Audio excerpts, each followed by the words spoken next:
Salut, c'est Ulrich. Alors là, on est sur la Garonne, au niveau de Bordeaux, où le fleuve fait environ 400 mètres de large. Donc là, le fameux pont de pierre fait 400 mètres de long, à peu près.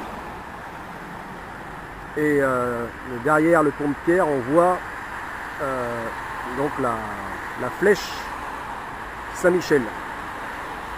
On peut même dire la tour Eiffel du Moyen-Âge, ayant été construite vers la fin du Moyen-Âge.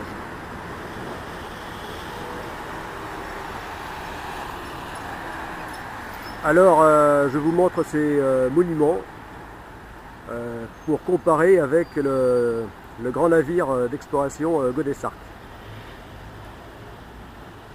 Donc, comparer sa longueur. Donc, la longueur de ce navire articulé par le milieu,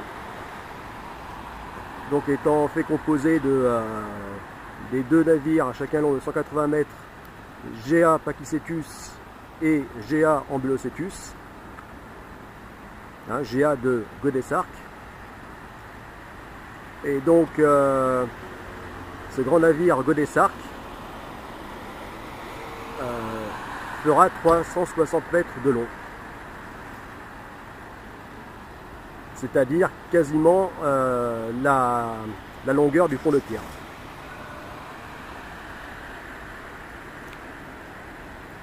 Et son tirant d'air sera de 144 mètres. Donc son tirant d'air, la partie émergée, s'élèvera donc au plus haut, au niveau de ses têtes de mât, à 144 mètres. C'est-à-dire plus que la fameuse tour Eiffel de pierre, donc le plus haut monument de pierre du midi de la France, puisque la flèche Saint-Michel mesure 114 mètres de haut. 114 mètres. Et donc les têtes de mât de Godessart s'élèveront à 144 mètres. Une fois déployés. Ah oui, parce qu'ils devront être escamotables, de façon à pouvoir passer sous les grands ponts. Comme par exemple pour se rendre dans un site semblable à celui-ci, site portuaire, donc où en général les navires ont besoin de passer sous des grands ponts. Et bien ces mâts devront pouvoir se plier. Voilà.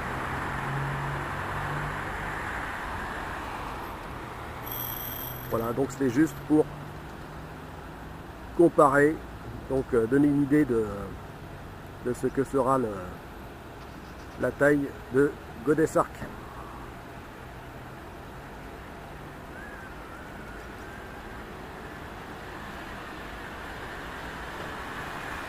A plus!